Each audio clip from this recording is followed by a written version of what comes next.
First bow. Second bow. Third bow. And one bow to the teacher.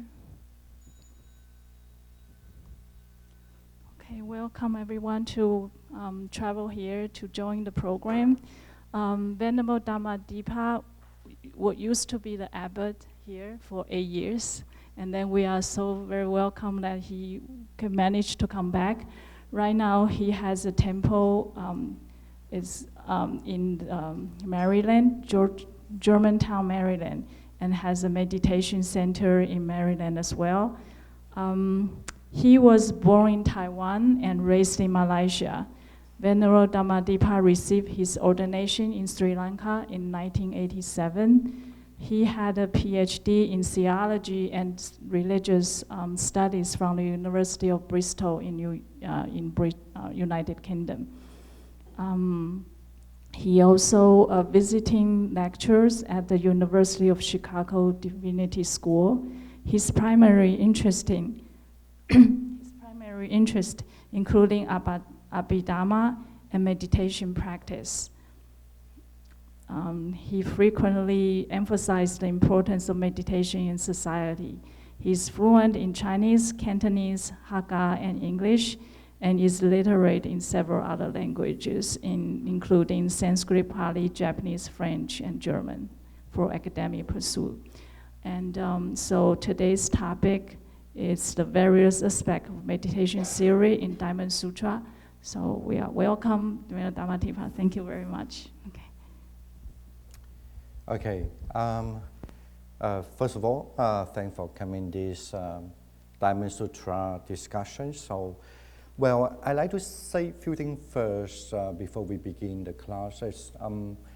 At first, I was thinking about maybe just outline few of the sentences, and then we talk about the practice. Then later on, I think it will be very boring. So, and then I somehow changed my way of talking about in the last few days. So that's why you see that just now I'm still preparing some of the translation. Now, I mean, if this is only in Chinese, that might be a little bit easier. And unfortunately, because of the academic training reasons, sometimes we are not very happy with the translation. And it also took me many, many days to do that. But I also need to apologize at the end. I really don't have enough time to translate everything from Sanskrit and so forth and blah, blah, blah. So then this afternoon class, I mean, after the lunch, we can be a little bit more relaxed, and then that classes, most of the translation are directly just from the central. So, and don't worry, because I normally, when I give a class, I don't want the people feel very boring, and I try my best. Even though this is a serious subject, it's very hard to make joke with that when we talk about Diamond Sutra. So, but then I also like, I change another way to make it easier. Then I'm not going to repetitively and say the same thing again.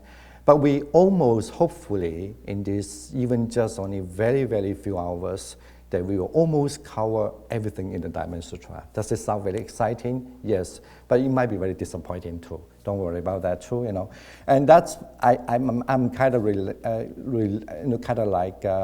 I feel comfortable with this, because later on what you learn from the Diamond Sutra is that you need to let go anyway, even if you don't like it,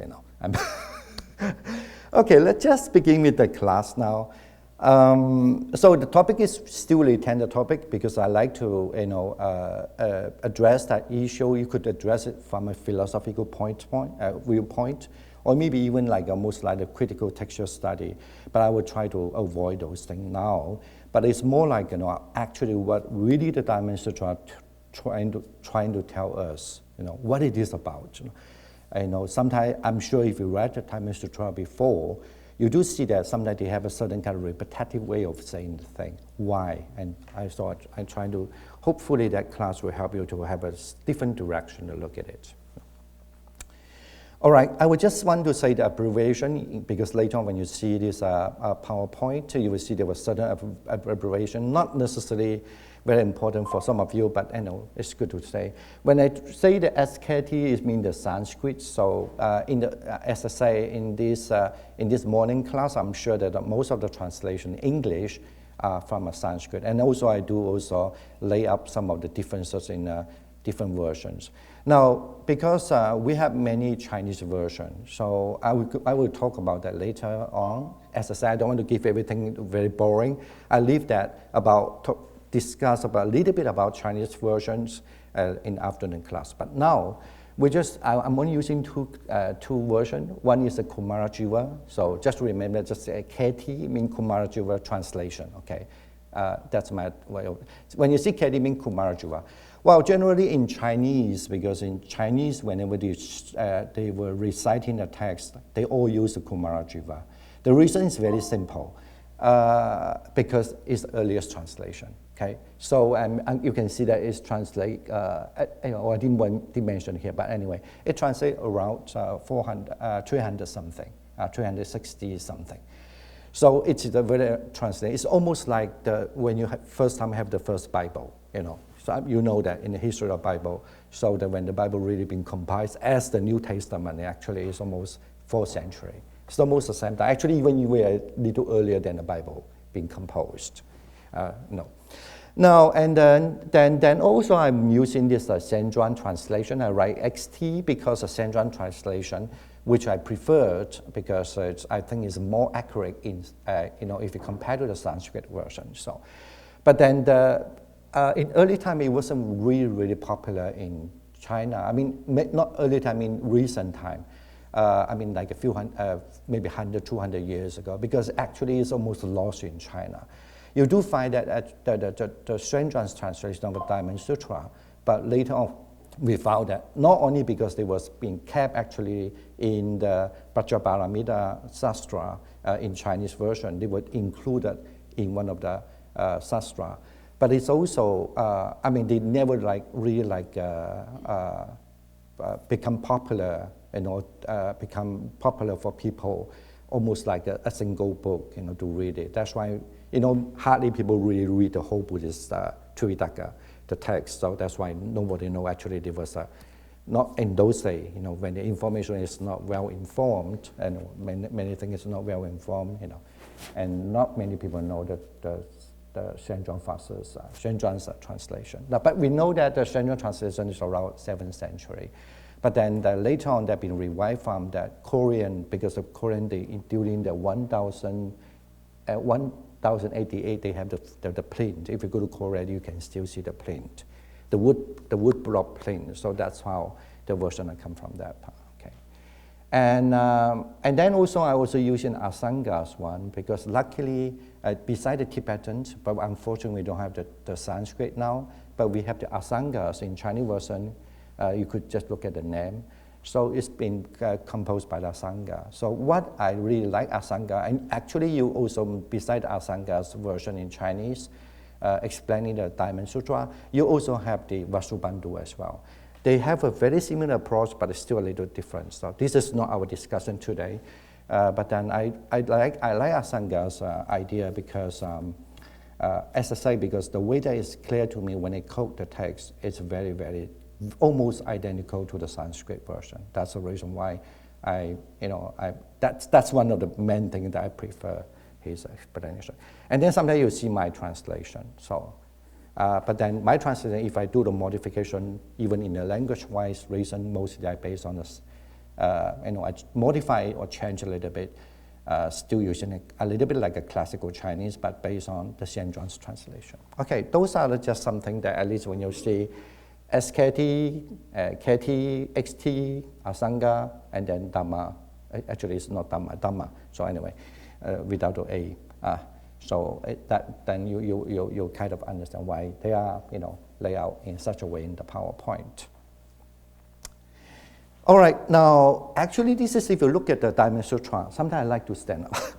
When you look at the Diamond Sutra, sometimes this is almost the last passage already, so I like to begin with this. Usually people don't start from the beginning. No, I like to start from the end. Almost like when you see a movie, you have to resolve first, and then every story start to relate what happening. And that is also a good way that unless you won't feel like, oh, you didn't finish the whole thing. Now, I know it's very hard for Sutra translation, but then don't worry, just only these pages like that. Later on, it will be clear, okay? This is just a layout for you to see. There are two, they're kind of like the Sanskrit, and then you have the English translation that based on the Sanskrit, actually. And then word actually literally based on the Sanskrit. So, and then you have this Kumarajiva and Vasubandhu, and then my translation, okay? Now, look at this actually, is that it's first at the end of the Lotus Sutra, so almost the end of the Lotus Sutra. Almost the end of the Diamond Sutra. Say, again, Subhuti, a bodhisattva, a Greek being, were to fill uncountable, immeasurable world system with the 7 precious treasures and offer them in charity to the Tathagatas, Arahat, fully an awakened Samyak Sambuddha. And if a son or daughter of noble family, after receiving from this perfection of wisdom, even only a stance or 4 lines, were to retain, read, recite, explain, and fully understand it, and also program it in detail to others, this would generate a far greater accumulation of merit, immeasurable and countless. So this is almost like the end of the sentence. So in the Diamond Sutra, according to the Diamond Sutra, the Buddha suggested us that certainly to practice a Prajaparamita, means the perfect wisdom. So the Prajaparamita, the perfect wisdom, is supposed, if you can uphold it and then you explain it, recite it, even just few sentences that you know, then you have the uncountable merits. I'm sure that it's traditionally, Buddhism talk about karma, and then we need to talk about the merits also. You could be, let's say a person still alive, and then when the people die, sometimes the people die, it's because their merit is gone, or maybe because of the life somehow it's been interrupted by a certain type of thing. Let's say the common kind of thing happening in the world. Say the war starts, and then maybe a person not supposed to be died there earlier because the war starts. And then they are much more like a bigger power comes into. So that's how your marriage is gone. But please understand, in the Buddhist understanding, when you say that when your marriage is gone, it's not mean, because Buddhism believes in the life is almost like eternally you're reborn unless you become a Buddha or Arahant. So, and then the marriage still carry with you. You just don't have the condition of the good condition or for you to have the merit. It's almost like a marriage, almost like imagine that you have a kind of a virtual invest your money, right? But it's not only this life. The virtual money stay for your forever life, okay? So, and then when you have that kind of investment is virtually that invest, that next time we still carry with you. So if you know how to withdraw it, you can use it, become immeasurable, it become a great source to you. Now, but certainly before that, you need to learn how to invest the money, how you really have the money to put it in the investment. So according to Prajaparamita, it's in any tradition of Buddhism, either Tibetan, either Theravada, or either in Chinese, mostly the Chinese. When I say this, mean based on the language to talk about. One based on the Pali, one based on the Tibetan many, one based on the Chinese many. Either they're Japanese or Korean. They're based on the Chinese text originally. So all these, they also talk about how when you are being a person practice Buddhism, to have the merits, because that's almost like how you earn money, and then that forever go to your life. And this is not just something because you earn the merit for this life, but it's forever. So that's the reason it's always become the most attraction for people, especially say that a monastic member, to do good, because this is not something just for now, but it's for forever. Now, why this line is put in the end? Actually, it's the Buddha been talking so many things in the Diamond Sutra. At the end, he say, once you learn this, even though you don't remember much about it, but you just only remember the 4 verses of it, and then if you can explain it and uphold it and learn it and practice it and explain it to others, the merit become immeasurable. It's almost like I'm teaching you how to invest money. and then they're telling you, that's the place, that's how you do it, and then you will forever rich, because it will just grow and grow and grow. That's what I mean. But you know that whenever people invest anything like money, and then what you will do, right? You were thinking you don't want to be lost the money, or you want to invest something that you earn quickly and become very, very, it can be really, maybe just invest a later time, just maybe $50, but it can be just maybe less than a year become 500,000, right? And then maybe even $1 million. That's what everybody wants, right? This is why this Diamond Sutra, the Buddha say, this is the one. No, if you want to do the investment, this is the Prajnaparamita. The practice according to the Diamond Sutra is the greatest, the best investment. That's what the end of it, So, and then of course that the investment here is not just simply you recite, but if you simply even you just recite it, that even is marvelous already. But if you can explain and practice it. All right. So we don't, that's the end, and then the last, then it concludes actually the whole Buddhist text, the Diamond Sutra, and in the verses. Now that's how we go. So, okay. Okay, and then after that he say, and how should one illuminate or manifest? I'm sure just thinking about that become glory, and then it can multiply it, manifest it. So just like in the sky star, in the darkness, like a lamp in the light, like an illusion, a drop of water or a bubble, like a dream, like lightning, like a cloud, that should one view all conditioned phenomena, thus it should be illuminated. Therefore it is said, it is illuminated in this way. This is actually the end of the Diamond Sutra, okay? So let me just, for people who are not, usually people are very familiar with this verse because there's a Kumarajiva translation. However, the Kumarajiva translation, we don't know why. This is not academic study, so I'm not going to go on that side. But I just want to say certainly very, very different from the St. John's translation and very different from Asanga's commentary as well. And it's also very different from a Sanskrit version. So that's why that's one reason why I say I'm not actually based on the Kumarajiva translation. Because according to Kumarajiva, it's almost like, how you can, extol the teaching to the others. Because by not attached to the form, and then you stay like immovable. In other words, you stay very stable.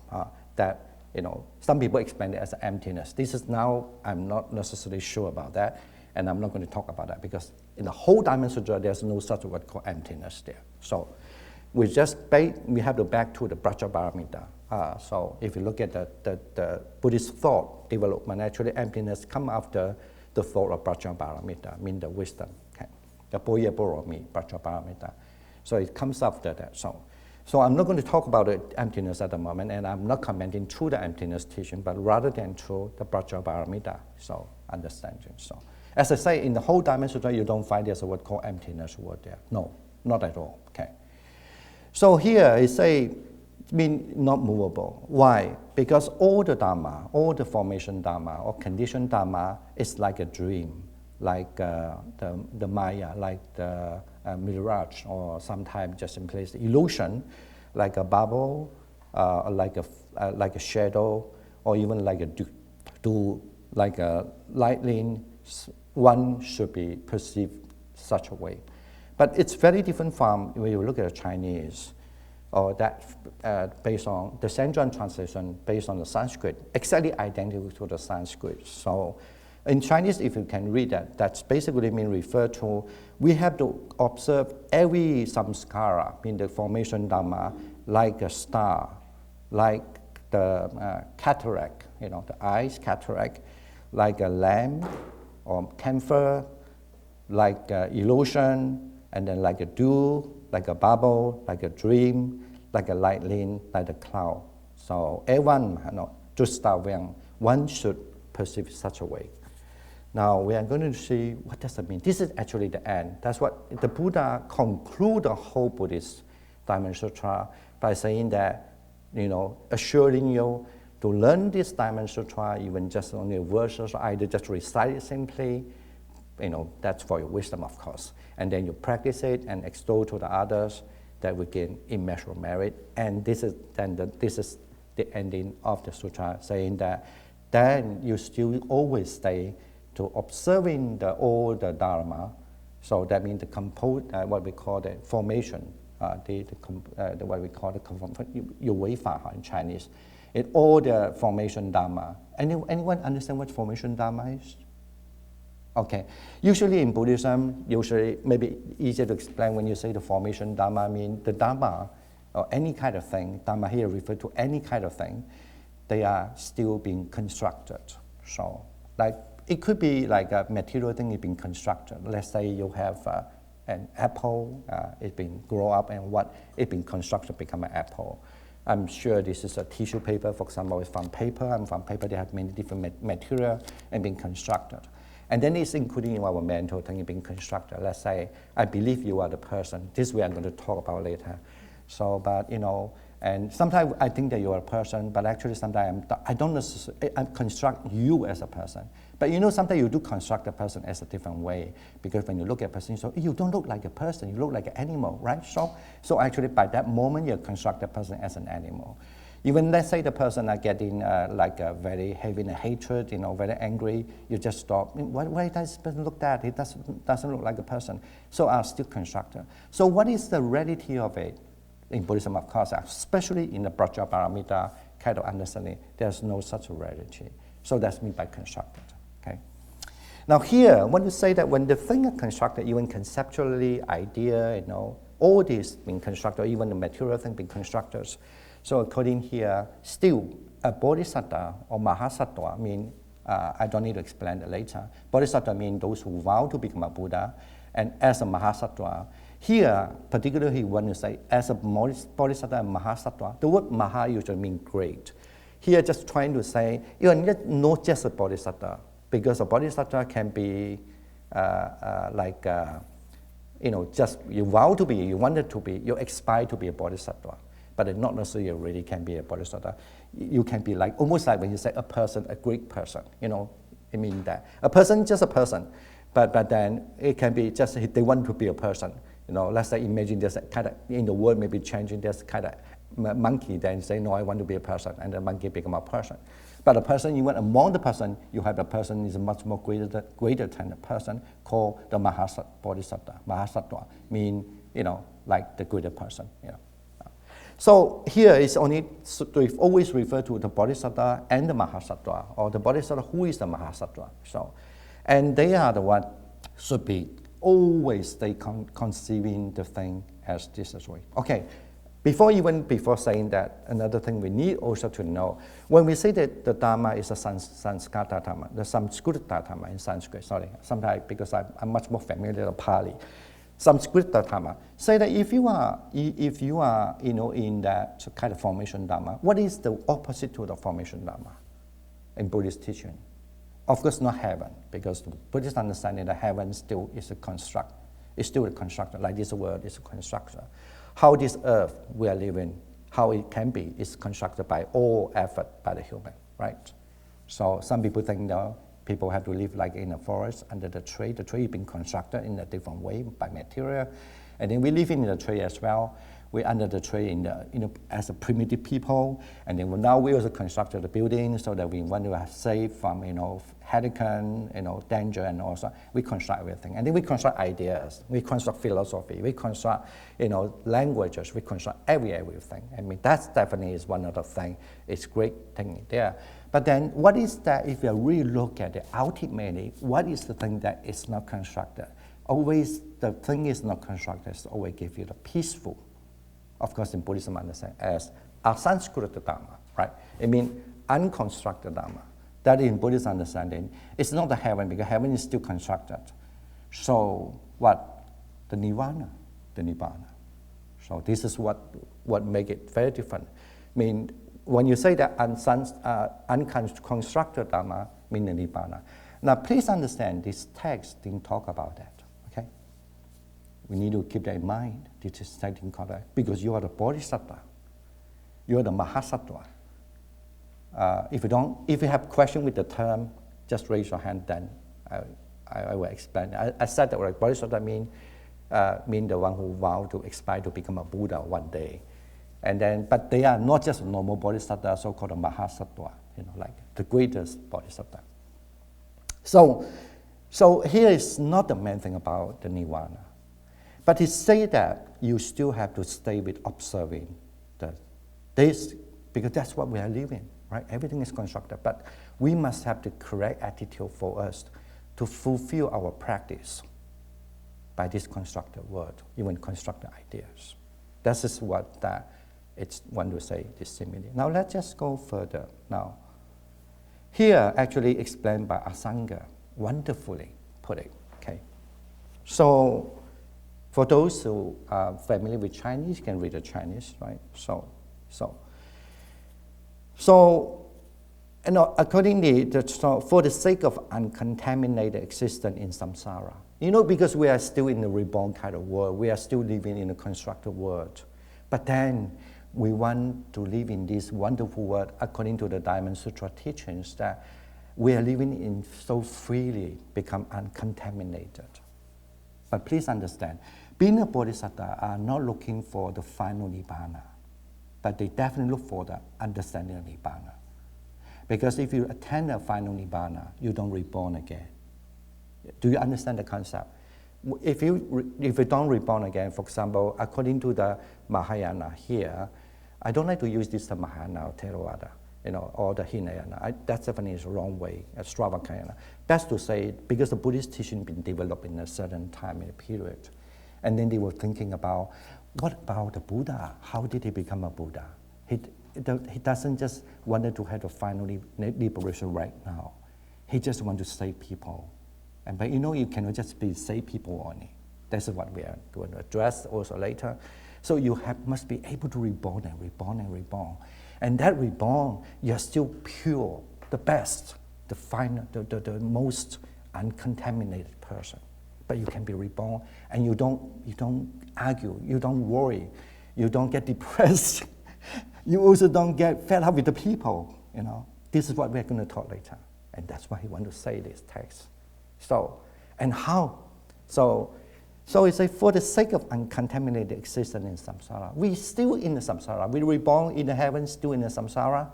In any way, you are still in the samsara. Sometimes mean, the rebirth kind of circle. You are still in the samsara, but it's uncontaminated.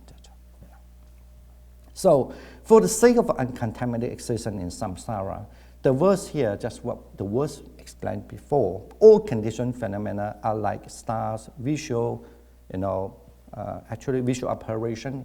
That's from the Sanskrit translation, but simply saying a cataract, when your eye have something, you thought that was a real, but it's not real there, like, when some people, when the eye is not good, And then lamps, illusion, bubble, dreams, lightning, and clouds reveal the four characteristic of conditioned phenomena. Now let's just say, so one is the swabhava lakshana, so the character of self-nature. So here, so like as the stars, in the darkness of ignorance. First, that's why remember the first one is say like a star.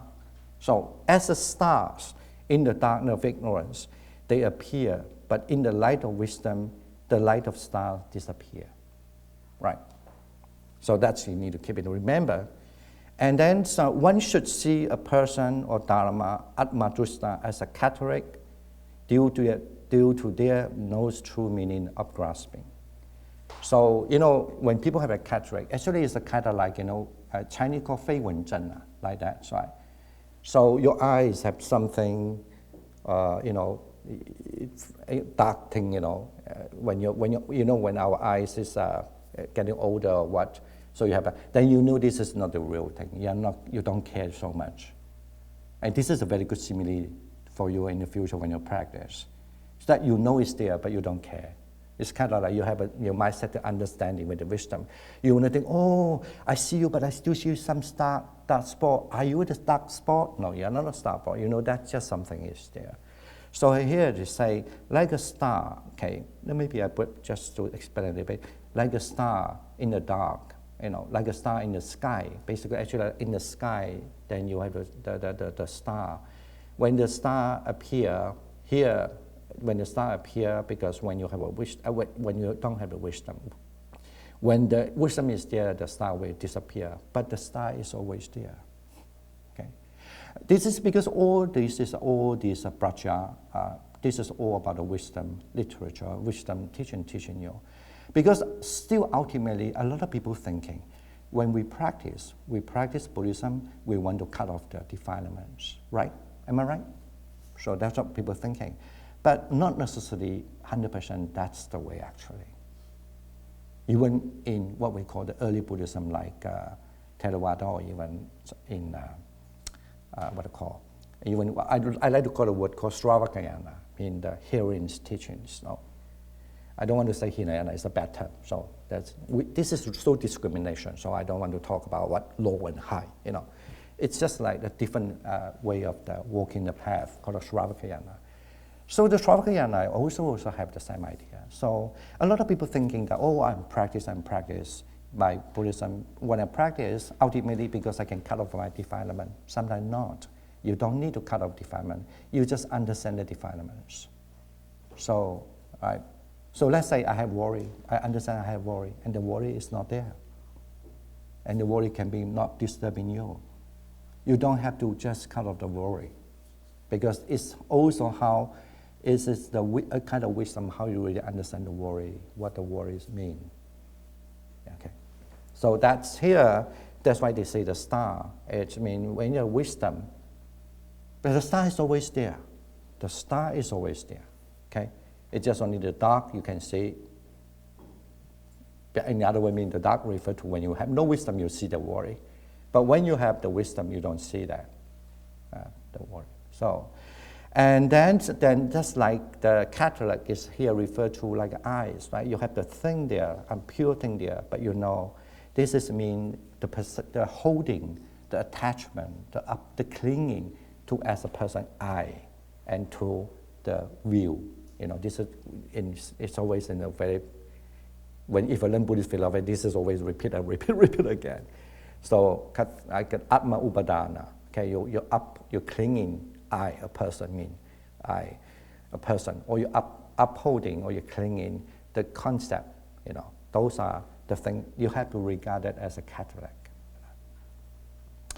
But basically, that's how you should perceive the Dhamma, perceive it. You know, all these perceived unconditioned Dhamma. I'm sorry, the conditioned Dhamma, the one I just said, it's been created word. You have to observe that creatively, that way. Now he explained that due to there is no true meaning of upadana. Here it's very important. Even upadana in this Diamond Sutra literature, we're trying to say this so-called upholding, it's just your fancy, you know, because you believe it so much.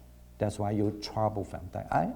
This is somewhat true also in many ways. I give you one example, like, you know, some people think, oh, I have problem. I'm always get so scared, and then they get more scared, right? And they always scared and scared and scared. That is something bad thing, and then they like a cataract, and then they get scared, and then they always attach to that scare. They upholding the scare, and then they are in the vicious circle and getting scared and scared. But if you don't see the scare as a scare, and there's no such thing called a scare, trust me, this is what we repeat again later in the Diamond Sutra, that you know. This is the thing we want to say a lot. Remember in the earlier we say that's the conclusion of this text. So this is how you get married. This is how you can be the Greek Bodhisattva. And this is how you actually truly follow the teaching of the Buddha, because then one day you become a Buddha. So like you're scared, and then you don't see it as a scare, and then there's no more something called a scare. But when that people ask you, do you know there's something called scare? Yes, you cannot say you don't know, because that's ignorance. Yes, I know there's a scare, but do you have scare? No, because there's no. Because I see a scare, it's no scare. Okay, that's why it's called scare. Okay. So it's this wisdom that makes you to overcome, not just attach to the thing That's what the word upadana. You don't cling to it. You don't cling to that ordinary. It's like a cataract in the eyes. Right. And then, it's like a camphor or the lamp, right? So why?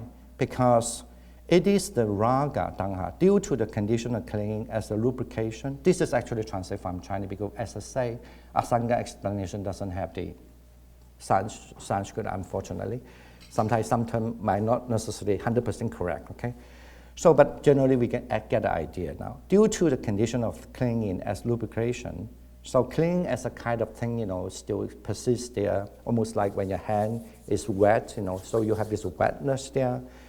The fire inflamed by the craving, one becomes attached within, okay? So that's why I say you have to see that sometimes when we have this attachment, it's almost like a lamp. Because here I want to say that this simile is interesting because, like, when you see the lamp, it's what maintains the lamp is the fuel, right? The fuel, and then and that's mean the clinging. What really let the flame still go on in the lamp is because the fuel, right? So the fuel almost like attachment. So and then it's lubricating, almost like pervading or perfumed the whole the lamp, so that's why the flame goes on. So that's and then we have to understand this is this is called the raga tanha. This is why we have still this craving called the raga tanha. Usually raga tanha more refer to the ultimate kind of the attachment, like a craving. But the raga refer to like senses raga, say that I like to see something nice, I want to hear something nice, I want to smell something nice, I want to taste something nice, and my body always want to feel comfortable feeling, right? This is how we're living in this constructed world, right? Even it's constructed, this is how exactly is also some way is the true that we wanted that. And why this kind of thing is there is like we are like a fire, that the attachment is there already. This kind of craving is there within, So still, according to this literature, in other literature, maybe have a different way ask you to solve that problem, the 5 core senses that you attach to many things. But this literature mostly wanted you to understand it's more like, here he say, because all this is because due to what we call the inverted view. It means you don't have a correct view and understanding. Now, directly it means that, let's say that I like to see a nice thing. Okay, I think see a nice thing is too quick, very difficult. Say to taste something. So I like to taste something. So when you taste something, definitely, if that's something tasty, you will want to eat more. Am I right? When it doesn't taste good, you don't want to eat more, right? Even be forced you, but internally you don't want to eat it more. That's almost like the flaming is there. So what actually makes you to eat more? It's because the tasting still goes on, and so you want it. But then it is not asking you to cut your tongue. I'm not eating. That I will solve my problem. You don't. Even though you cut your tongue, your eyes still want to see nice things, right? You want to hear the good music or good voice or whatever, And particularly your body, you want to have a comfort. Can you avoid that? You cannot avoid that. So what you have to do is that here you understand this is called because this is all still come to what we call the inverted perception. Inverted perception is being. So if you here refer to 4 kinds of it, generally it's just simply say, let's say you taste something nice, so you want it more. But if you understand, this is the taste something nice is a kind of phenomenon of impermanence because the tasting will change all the time. I'm sure if you have more experience, you know. Let's say I taste the apple now, it's very wonderful because I'm hungry. Because this apple is very precious, somebody loved me, gave it to me. Well, if somebody hate me and give that apple to me, what happened? What it is, even the most expensive stuff, you just throw it away, right? So, and that's the same thing. But the taste is there, the taste is the same thing. But you understand actually, even I like to taste something is conditioned, right? It's impermanence, it's conditioned because conditioned by how I like the taste, and whether I'm hungry or not, whether that's given by home, right? Or I pluck it myself, or somebody, throw it to my window and broke my window, I get an apple, and I'm not hungry. So all this is then you understand actually the taste of that apple, even in your mind. So say that even in your mind, even though it was original from the tongue, even in your mind, it's changed, right? Then this is what I mean. Yes, you have still this raga, mean the craving on your taste. But then because you understand this is not such a way that you are not being controlled by that, what we call the wrong way, look at it. But you look at it in the right way, you still can taste the apple with the wisdom. That's what it say in the same thing with the body feeling too, right? People think, oh, people doing the massage would be nice. If I sit on a very comfortable chair, it would be good. But even after you sit in 5 minutes, 10 minutes, 20 minutes, you feel pain on your butts, right? And same thing.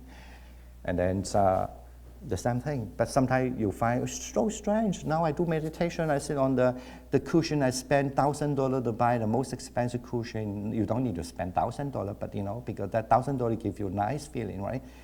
Then you will cherish it wherever you go, you fly, you take in a cushion. Maybe that only the cost is only $10, but because that's something you got it from $1,000, so you carry with you. But someday you sit there, you feel like, oh, this is like eternal, like the place in the world. But then the next moment when you get angry, right, somehow people say, why you want to carry this? Looks so bad, It's not made by the silk, but you make by the cotton, cheap stuff, right? But you spend $1,000, and when you sit there, you get very angry already. That sensation of sitting is very different, right? The same thing.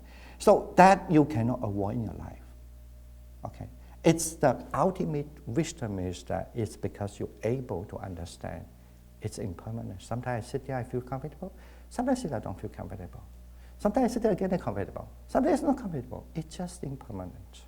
So this is like that.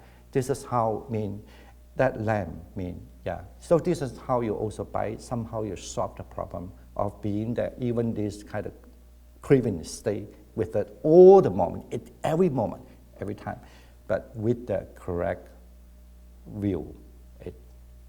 That exists, that lamb itself.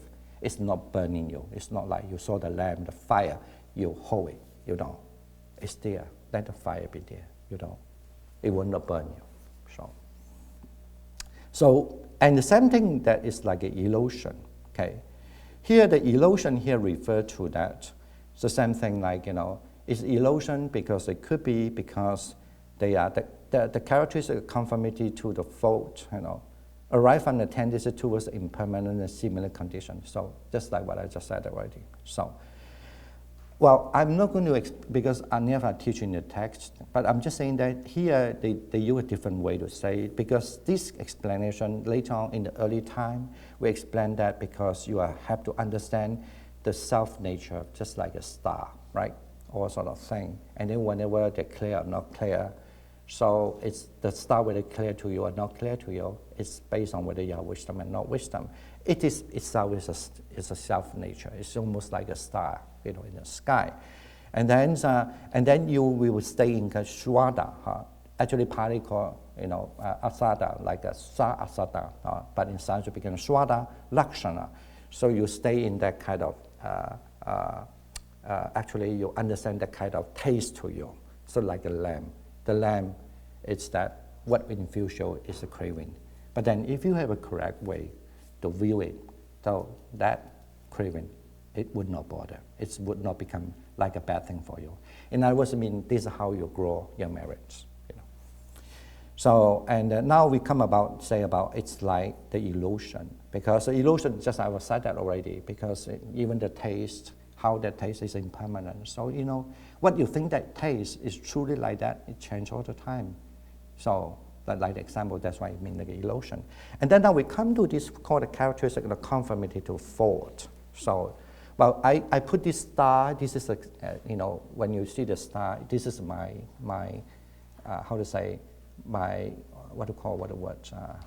I forgot a lot of English terms. So anyway, so kind of like, it's my translation of the Sanskrit. So we don't know whether it's exactly that word, but definitely usually when you read a lot of Sanskrit, this thing comes. But As I say, because this is the origin was written in Sanskrit, we don't have the text there already. So I say that those are anugati. You know, the word anugati usually means in conformity to, you know, you goes to, you flow to where. So those are mean the wrongness, you know.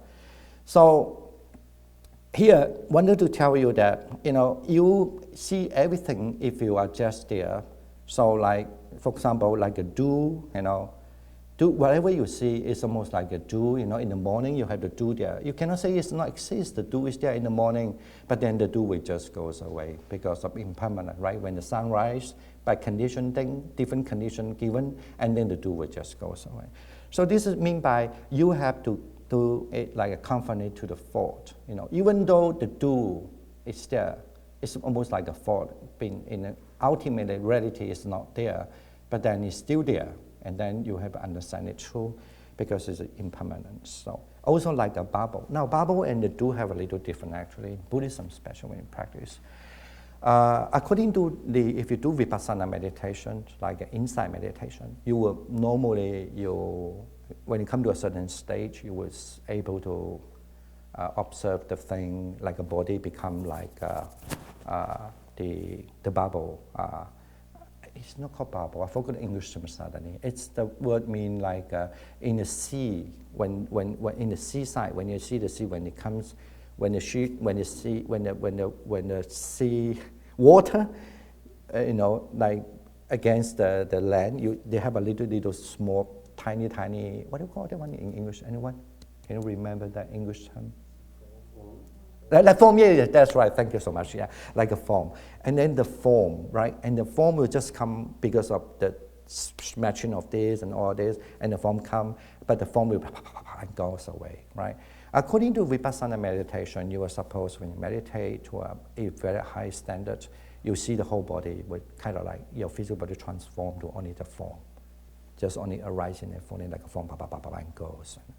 So this is still here because Prajaparamita is more beyond to this, how to say, it's beyond to this level actually. This is why to become a Buddha still different, only just wanted to be Arahant according to I think in the whole Buddhist tradition. Not only whether you are Sri-Lankayana or you, but they just only have a different, you know, aim of it. So like a form here, I want to say like a do, because that usually do refers in Buddhist text, refer to, you know, whenever you see the thing, everything nature is just like a do, you know. Nowadays we don't wake up that early. If you wake up early, right, you see the do beautifully, you know, winter time have a different shining, right? In the summertime, every time is very beautifully on the leaf and this. And you know, this text being, you know, at least been composed is, you know, more than 2,000 years, right? You know, so you know those kind of society. So like that, so you still understand the do is just like a permanent thing, and the feeling is the same thing because if you do the meditation, like a vipassana, what we call a satipatthana, the four foundations of mindfulness. After when you're perceiving the body, it's almost like the what I call the forms, and then you might be also perceiving the feelings. And then you have 9 types of feelings: the pleasant feeling, unpleasant feeling, or neutral feeling. Either the feelings come from bodily, or either the feeling comes from mentally, or either because of feeling with the jhana, or so we have a term for that called the amisa feeling, or either the feeling is without the jhana, or called samisa, with just what we were saying about with the sense cause, those feelings. If you're just only perceiving the feeling and observing the feeling and feeling again, and all these feelings will become bubble. I mean, this is a traditional way of understanding. Of course, I believe it. I'm not going to talk about that now because we're not going to teach this meditation here. But I'm just saying that then your whole thing body, it becomes bubble. So that's why he say just like a bubble. Even though that bubble comes, you see all feeling through the meditation, inside meditation, it becomes bubble. Usually bubble bigger, right? Form is very small, tiny. So, but the bubble is like, you see all the feeling become just a bubble, and then gone. Bubble, just gone. Bubble, just gone. Now in Buddhist teaching and in practice, usually we have 2 terms.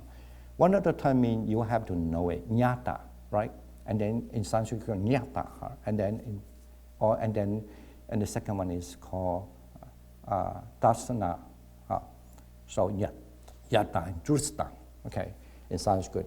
Yata and drusna, you have to be experienced first, like everything in the feeling, either pleasure feeling, unpleasure feeling, or neutral feeling, either mentally, or either physically, or either because with a jhana, without a jhana. All these things, they just change. So when your meditation becomes so powerful, and then that's, you feel it, you feel that. But then when you say that dasana, drusna, refer to, in Chinese called 知跟见，这是两个不同的知，要有知，然后再有见。So they are actually two different kind of experience. You first come through the 知 mean you know it, you experience it. 见 mean you see it, that means you learn. And then you start to see the bubble. It's almost like a bubble. And then every feeling to you just become bubble. It's almost like a signature to you to tell you that's how it is impermanent. So now that's the same reason why in the Diamond Sutra, because you have this, they always carry with the old tradition, of course, and this old tradition have those things, and that's why have those explanations. So there they use the bubble to explain that. So that's just like the feeling, like a bubble. So if there's a feeling or unsatisfactory, which are three kinds.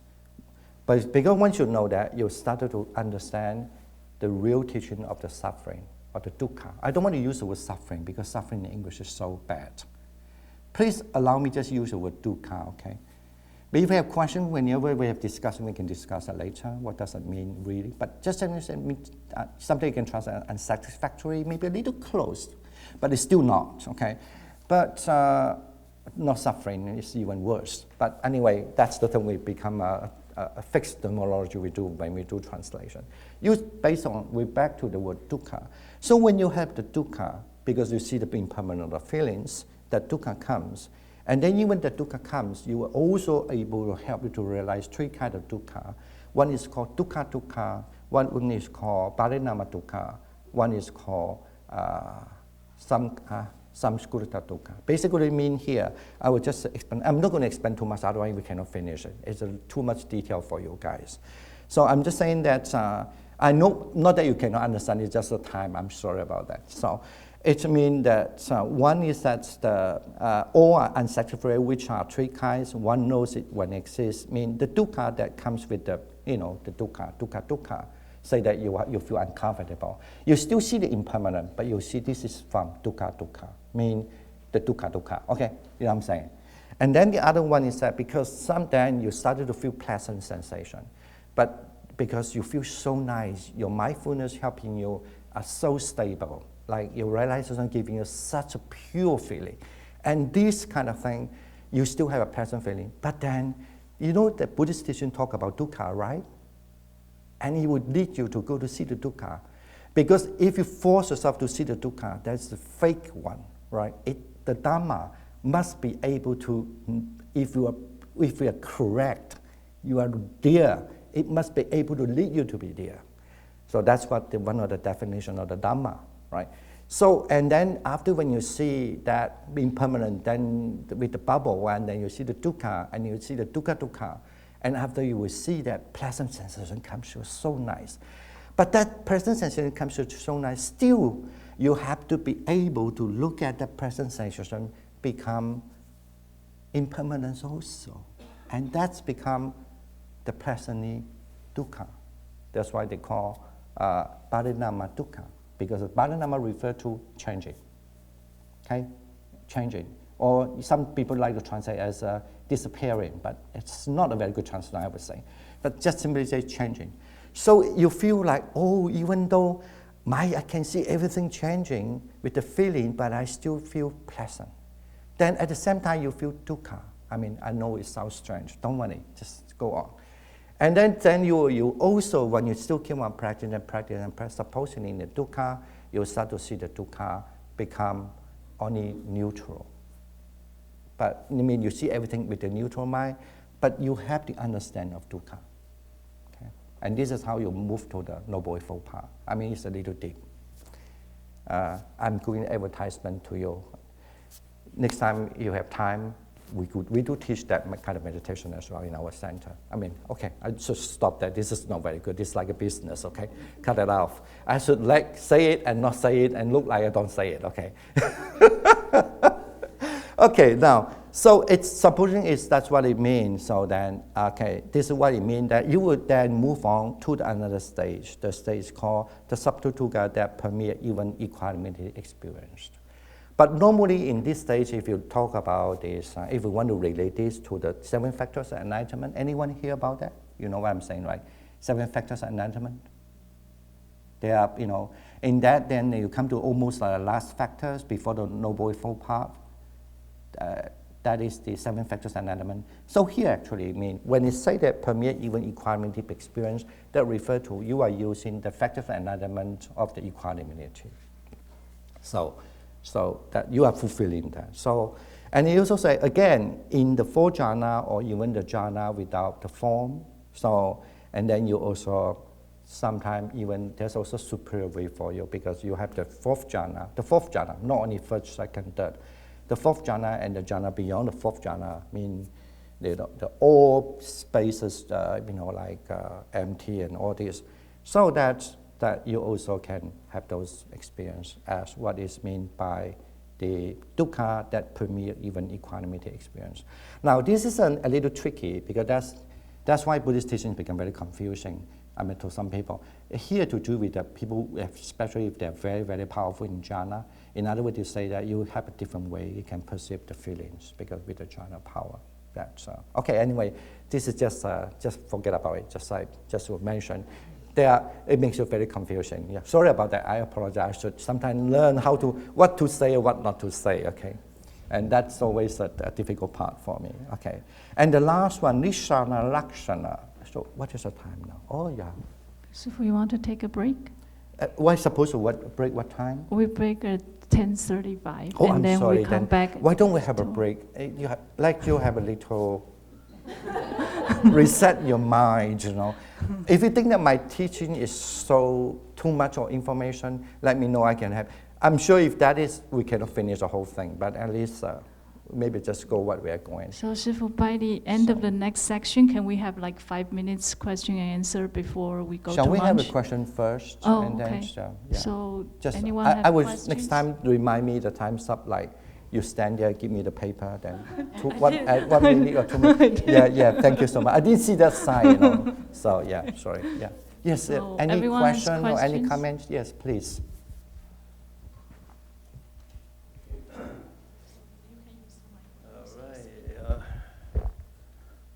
Good to see you. Yes, thank you. Long time no see, though. Yes. You just mentioned about the self nature and the form, condition, form of Dharma, okay? Is this self nature is permanent or always there? If yes, is it contradicted to the Buddha teaching? Everything is based on the dependent origination. Okay, but can I just clarify one thing? What's the word you say? What is that is permanent? I missed the word. Look, the self-nature has been... self-nature, yes. Self-nature. Okay. Just have the slide over there, sure. self-nature. But we all know the form, you know. Form can change at any time. Okay? Yeah, I can what I'm explain saying that. with self-nature is always there. Is it the self-nature is permanent? But according to Buddha teaching, everything's changing rapidly. Okay? Even by second, even by time, when the time evolves. Okay? So is it contradicted to the dependent origination? That's my question. Okay.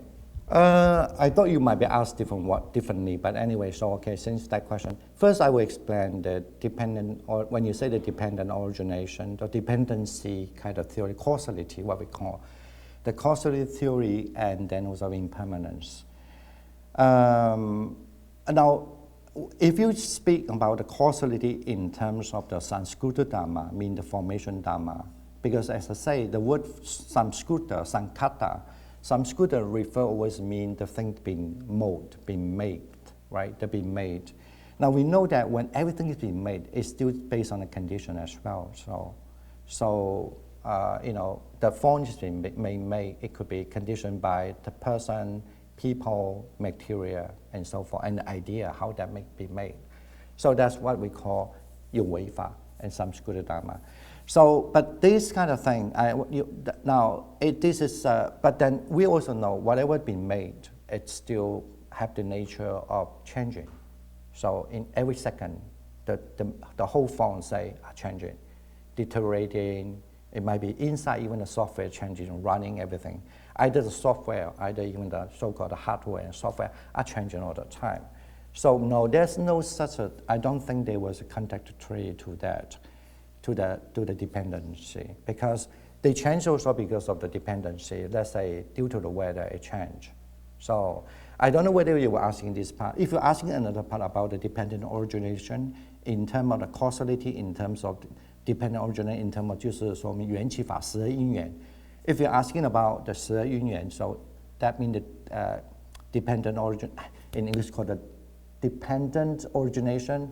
So patijja samubpada, patijja samutpada in Sanskrit. So if you were saying that, that's a little different because that refer to, if you say about the 缘起法, that only usually that refer to when our mentally able to perceive the thing. Whatever the thing that perceive, we can see how the cause come, how the fruit comes, and then what actually being cut out, and then the whole link of the process being cut out. Did I answer your question? Thank you. It's a different thing we are talking. I'm saying that, yeah. If you refer to the condition mean simply just mean the dependent origination, then it is a different thing. But if you just say that dependent origination, dependency just simply mean dependence, yes, everything are still. I don't think there's a contradictory with the dependency theory with the impermanence. Yeah. Yes, any other idea? Any comment? My English? Speak slower? Speak slower, what? Sometimes I have a bad habit to speak fast because I always prepare too much more than I should speak. Okay, maybe we take a break for 5 minutes and come back thank at you so much. 10:45. Yeah, I will see you in 5 minutes' time. Yeah, thank you. Yes.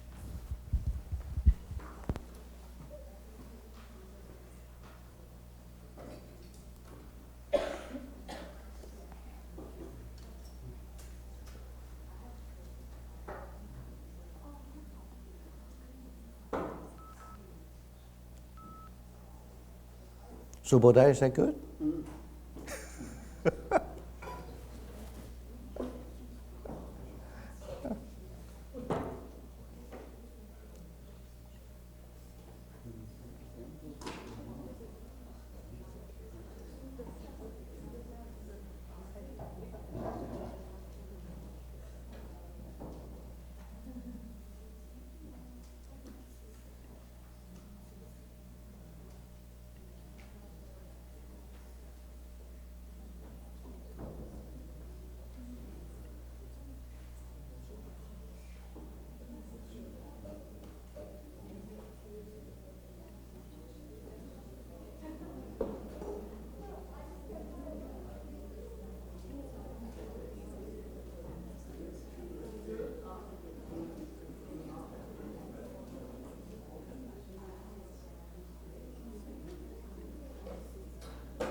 Are you from Peru? No. Chile, sorry, yeah.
All right. Thank you for coming over for the class, and nobody run away, and because they can see everything is either exist or not exist, so it's still called not exist, or still called exist, anyway. All right, now, but definitely don't do that when you're driving a car, okay? So,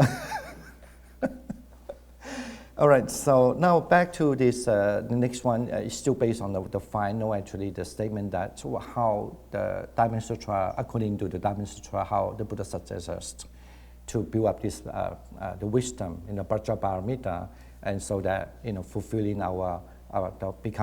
fulfilling in becoming this, the Bodhisattva and the Mahasattva.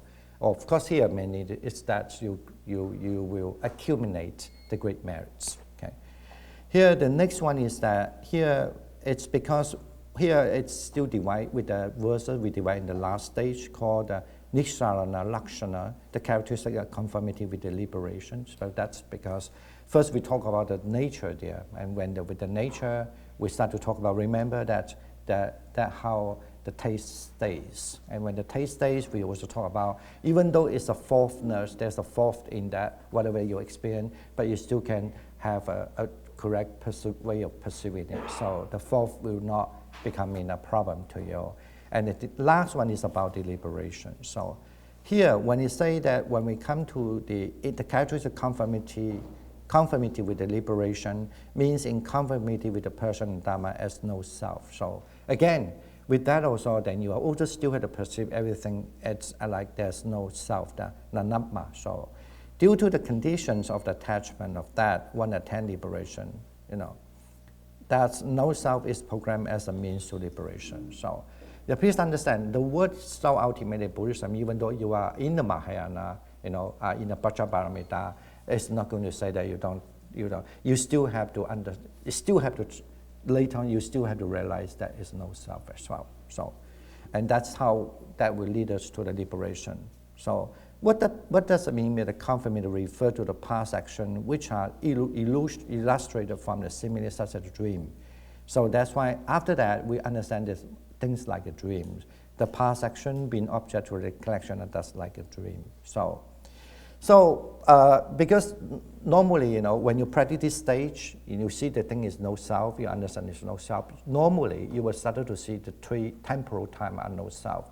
Now the present, there's no me. In the past, there's no self for me.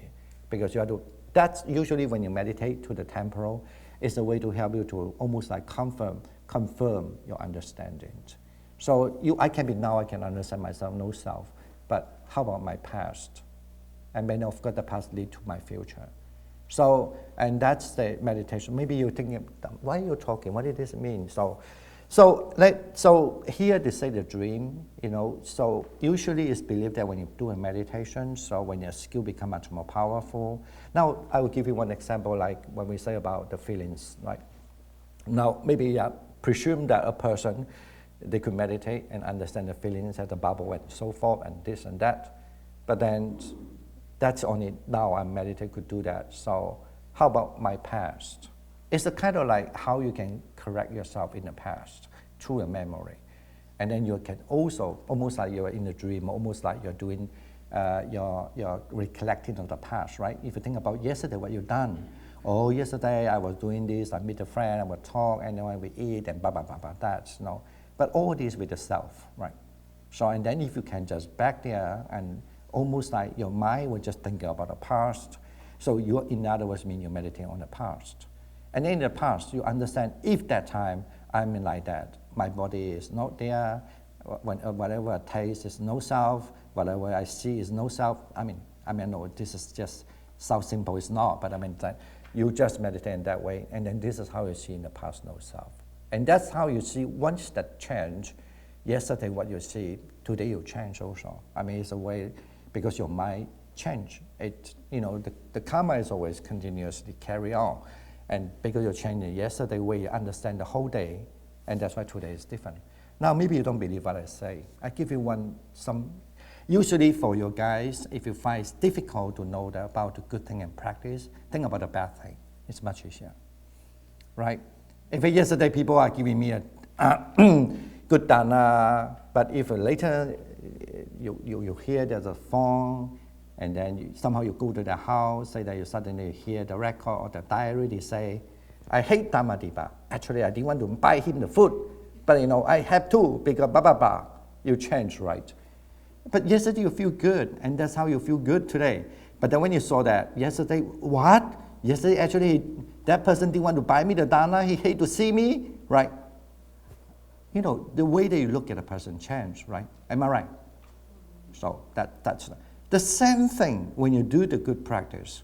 When you can see the no self in the past, it change you now, how you understand the person.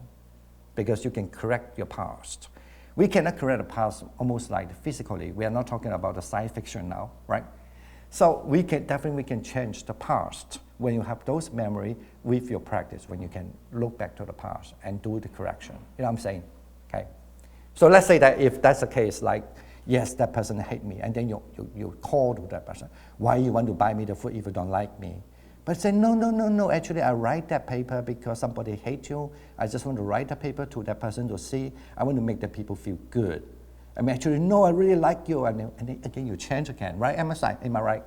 So that means, and then you change, feel good. Okay, this person is so understandable, so considerate, He can be your best friend. Anyway, so, yeah. Now, you know what I'm saying? This is what I mean. Your past, you can correct it. By that correction will change you now. Now, that now also means your future because you were thinking about yesterday, right? Yesterday was your way of perceiving the thing as a present time. And then what is that cause you to have the meal to the people is before you know the person, so that is the past. And yesterday was the present. And today how it changed is the future. You know what I'm saying? Dhammadipa talking too much. Why is it so difficult? Can I write it here? Where is it? There is no chalk, so it's easier just to draw a little thing. So, 有吗?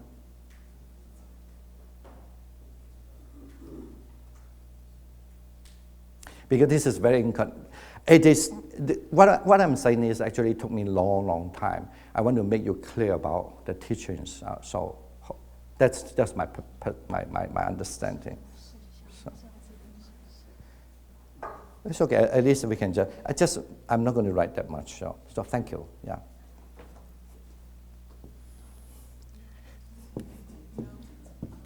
Just so simple, right? Okay.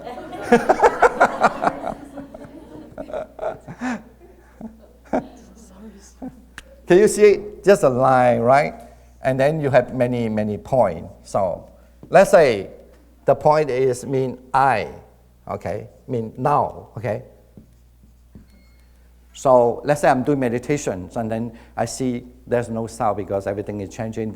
Who is me? Who is that? I couldn't find the so-called what I think is I. That means no self, last night. So when I realize there's no self, no self, say no self here. Now, this is mean in the present moment, right? Okay, now I'm thinking about, say this is yesterday. I'm thinking about yesterday, right? And I meditate, and then I find, like that. The same way, yesterday I was with the self, eating and everything, but now when I meditate, now I understand the time, my mind, everything changed with the understanding of no self, and there's no self, I come to understand there's no self, right? That means this is the past, this is the present. Am I right? Right? The past. This is the past, and this is this is the past, and this is the past. I don't know how to write. Past, and this is the present. Okay.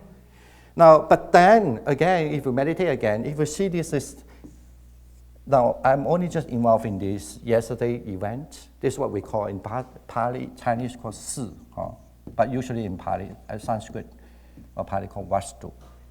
Usually we just simply translate as an event or thing, but you think it's not good translation. Let's say I'm thinking the same thing again.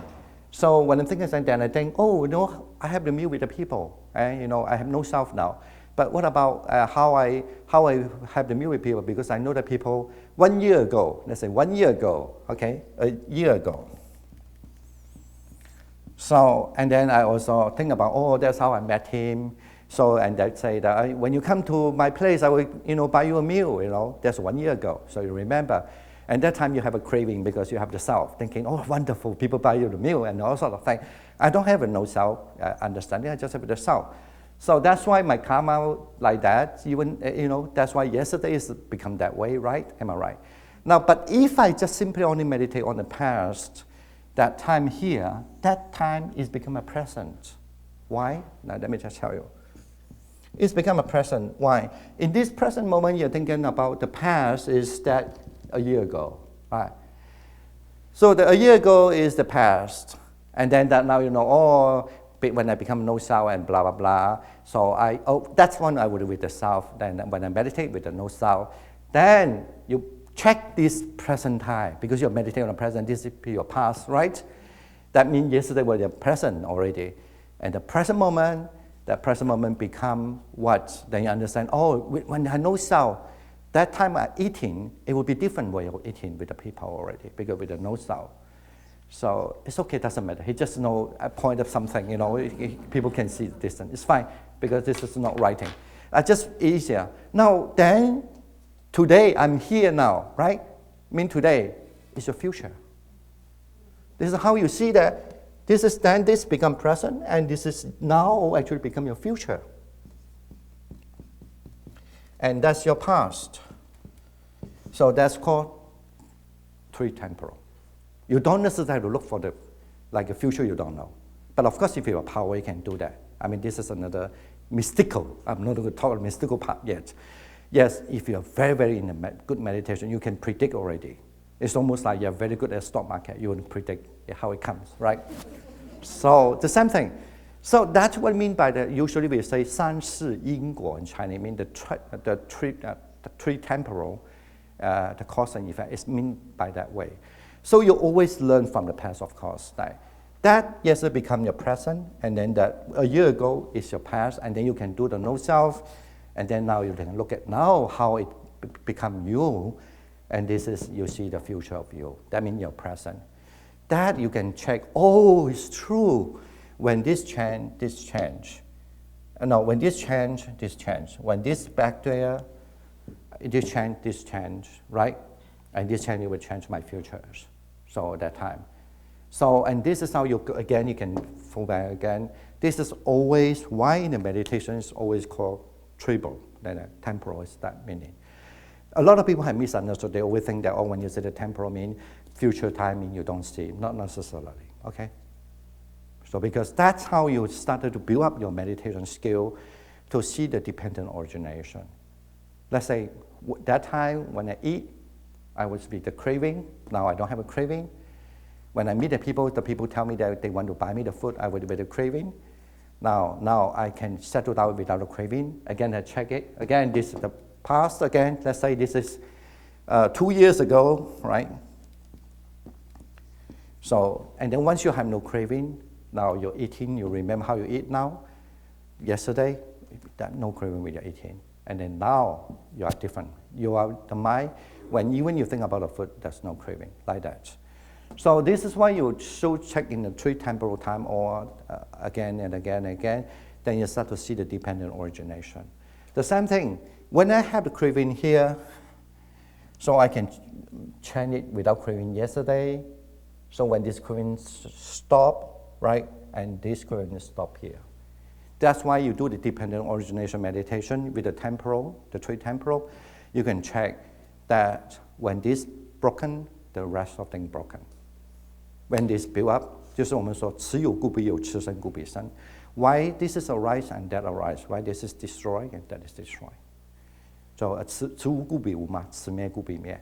This is how you do this, all temporal and that. This is not then you have the wisdom because it's not like fooling yourself. You can double check and confirmation and check and check.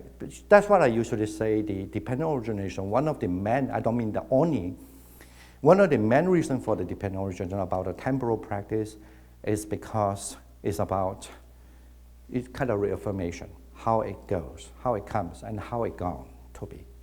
How it comes to be and how it's going to be. With that, it becomes a reformation to you. So, all right.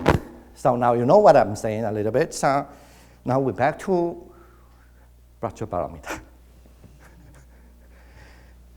So without that background, it's very hard to understand a little bit. Here, it say that, so it's because almost like when you see here, when you have the actions and understand the past samskara, so we can understand that.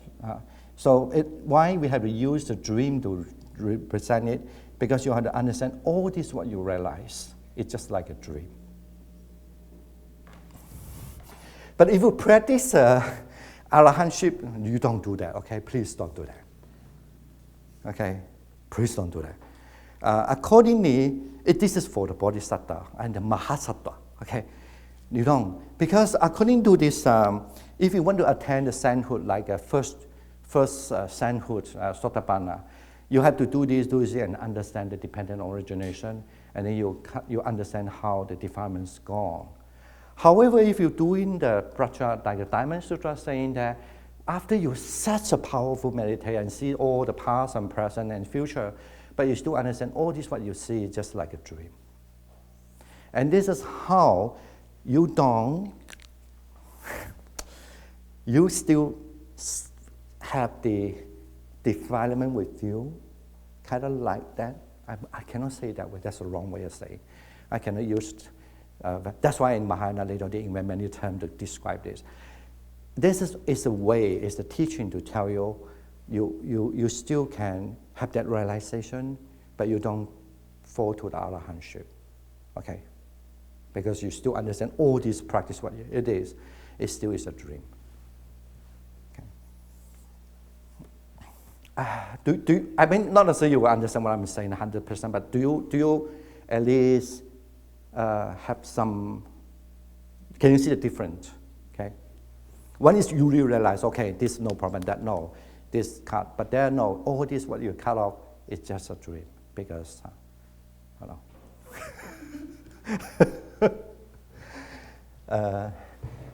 You know why? As I've explained it already. The reason because become a bodhisattva, in order to be a Buddha, you cannot be arahant, because arahant means you cut off all the defilement and then you don't reincarnate anymore. If you don't reincarnate anymore, you cannot save many people. You only just this life become arahant, you're done, right? But according to bodhisattva or mahasattva, that you want to be a Buddha one day, that you can be so powerful. I think I don't have time to speak many now in the Diamond Sutra say that. That's what the Diamond Sutra keep on say so many things, tell you how powerful the Buddha can be. And also here, but then if you are just practice become arahant, you die like that. But now you don't. You need to, after you have such a powerful meditation, you must understand that still is a dream. That's how it helps you not to fall into arahantship. You still carry on with the wisdom, and then you still carry on. So, I mean, because I've been, as I'm sure that Katie was kind to introduce me about, I used to teach in the university, not only just there, I teach many different universities. And of course, I also read a lot of academic paper, I guess. Usually I teach in a postgraduate. So then what I want to say is that I do understand sometimes some people explain different from me. But of course, I still believe my one is a better one, okay? So it's also, at least to me, clearly explain why they still have highly practiced, even based on what the so-called early Buddhist teaching practice, but still there's a little different. The difference is there. So they still have to persevere as a dream. Then you are not fully become like, almost like you can say you are not become fully engaged, but then you still have the very, very powerful understanding. So, all right, so this is why here is say the liberation, to understand here nothing, usually Mahayana, generally, even Diamond Sutra, the Nibbana is one of the ultimate state you need to reach, but it's not their big concern, okay? The big concern is how you can be a bodhisattva. What is the correct way to become a bodhisattva? So here you say, when you say, this is why you say, now what do you mean that present? But the present is that it doesn't stay long. So the present is fleeting like a lightning. The future with the cause seat draws the mind onward like the clouds, okay? Anyway, here they say that thus by understanding the arising and transformation action across the three times, one realizes the doctrine of no self. This reveals the aspect characteristic of conformity with the liberation. All right. Okay, let me see. So I'm just giving this is saying, and how should one illuminate or manifest it so that they use this or simile. Now, even though you don't necessarily remember everything, but at least now you say, the Buddha did say, it should be illuminated. Therefore, it said, basically mean how it should be illuminated and manifested. So, like the sky that you have you can read it, and how should one illuminate and manifest it? Just like the sky stars in the darkness, like a lamp, blah, blah, blah. Now you understand why they want to use this simile. And this is how the Buddhist text closed. And after that, of course, then the monk, even with the Subhuti, as the man, monastic monk asking a question or even answering a question, so say that they were delighted. And this is the end of the text. Shall we just end the class now? Maybe that would be great, right? So unfortunately, the class had to go on. So like life. So now we again back to the text from the beginning. I was actually supposed to finish this slide when we have a first class. And now end of the first class. The second class, we have a little rest first. Talk about the Chinese Diamond Sutra. We have a translation, just have a basic understanding. First, it will translate either 344. Anyway, simply that in that time, the Diamond Sutra was translated by Kumarajiva. And then the second translation is around 509, translated by Bodhiruji. But if you're really, really into Diamond Sutra, I certainly would suggest you, if you read Chinese especially, you read the different translation. That it will give you a lot of very interesting idea, because from there you can see how they understand the Diamond Sutra a little different. So translation is always an interpretation. So, and then the third one, Paramatta also translate 562, and also Dhammadipa translate that also during that almost like later almost 590. Dhammadipa translate those. I'm not going to explain those things, but just that usually we know there are 6, but then of course even including the modern or even very recent, there's much more than that. But we still as a scholar usually you have to base on the old one to look at it. So we don't so. And then now the one that I'm using is that by the Shen also translation to 648. But I also mentioned how the text come from, right? It was in the Mahapraja Paramita literature originally, but under the section of called the able to cut diamond, so in the section of that. So now, and then even one of the later translation, which I also like it quite a lot, is by Yi Jin during the 703rd, but they also translate that time, You have to understand some of the translation actually was supported by the court in China in those things. Now, when I want to mention this is because very unfortunate, especially even some Chinese, because they never really study this kind of thing in the school. No, never. In any Asia, I don't know why. Not like in the West usually, when the religion was so powerful, you compulsory study a little bit Bible at least, But never in Chinese, never in the school. But unless you go to a temple sometime, or unless you go to or what. That's why people really have no knowledge about it. Especially when I come to America, sometimes I feel shocked when I hear people say, China had no culture, nothing. I mean, what? And only, I come here, why I become this religious, blah, blah, blah, blah, blah. It's fine, that's your like it. But then they also saying, but actually if you look at the history, the China old day is one of the biggest in history that do the translation from foreign language into Chinese. Thousands of the text translate from Sanskrit into non-Sanskrit, like Indian language, into Chinese. That time, so luckily they did that, because then after when India was occupied by a certain religion for 800-something years, all these texts been burned out, gone. We still at least have a Chinese, even it's a translation, but they've been translated, So no, China have a long past history. You could claim that is this civilization that never done in any country translate so many foreign literature into that language, even during stuff from, 3rd century, 4th century, 5th century, of course, even especially in 7th century. So it's a huge amount of literature being translated. So, it showed that how much they would really, really care about those kind of culture, different thing, religious-wise.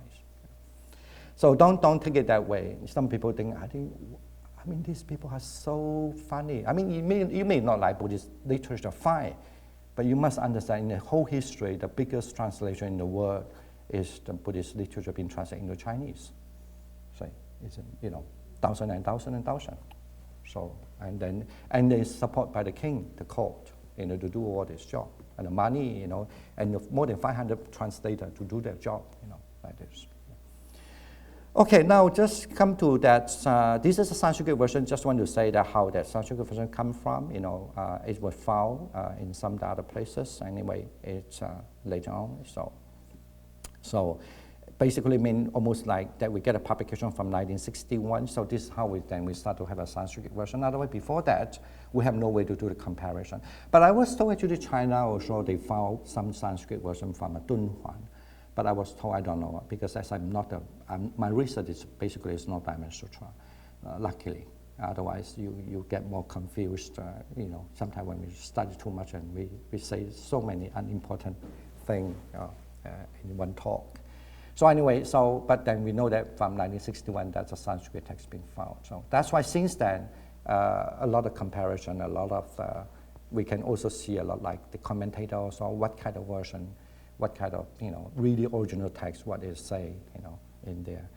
Now just we have that. Now another thing is a big topic. Now we have to understand the Diamond Sutra, you can also understand through that kind of 7 steps. One the continue or the Buddha seat, because that's what the main thing about the Diamond Sutra. They must teach you the way how you can be a Bodhisattva Mahasattva, right? Not become Arahant. That's what they are not. That's a Diamond Sutra. And that's why the Chinese people like it so much. They don't want it just to be Arahant. They think, okay, not good enough. They want to be like a Buddha in the future. And they want to be a Bodhisattva, a Mahasattva. And the Diamond Sutra is so sensational, famous in China. Even though you are not a Buddhist, maybe you heard about this, something called Jingan Jin, so the Diamond Sutra. And then there's certain things about spiritual initiated practice. How you initiate a practice, to be that, according to the Diamond Sutra. And then the third one is that even though you initiate a practice, what kind of focus, what the focus point you're doing. So that's the third. You need to learn how to abide here, almost like you practice a loving kindness meditation. So that you need to how to stay your mind in that where you stay. You don't want to stay like reading a book. No, of course not that. Where you should stay, how you should understand. And then when you are doing that, what kind of antidote you need to have in order to maintain your mind to stay like a bodhisattva, right? And then how you are not failing to do it, but you still keep on put your energetic and keep on. That's what is the fifth one. And this is how you build up your ground. You build up that kind of state, build up that kind of power according to the Diamond Sutra. And the last, this is how you can entitle to call yourself a bodhisattva and mahabodhisattva. So all this is actually called entering the meaning. Now I like to say this word. A lot of people also might not necessarily fully understand this. Why there's a meaning here?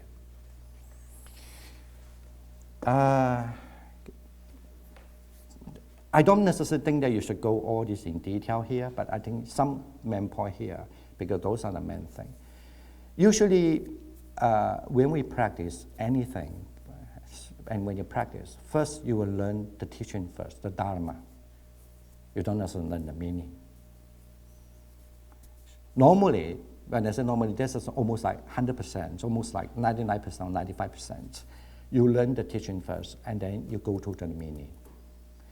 Now, so this is the reason why you need to find experienced people to teach you, right? So for example, if you go to learn swimming, right?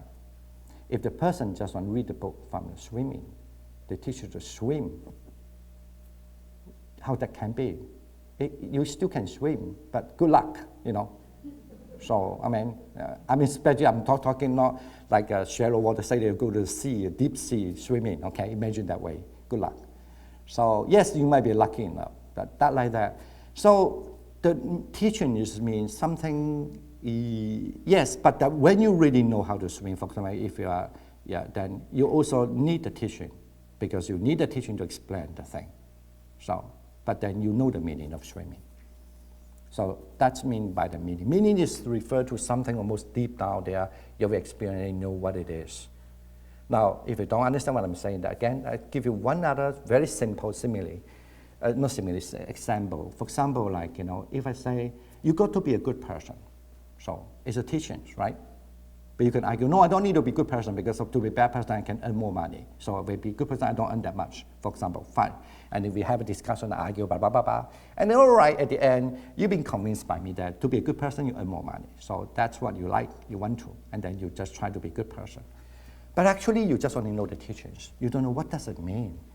You only just try and do it and do it. Let's say you teach a kid, so don't hit the person, just love them more than you hit the person. It's a teaching, but you don't necessarily understand.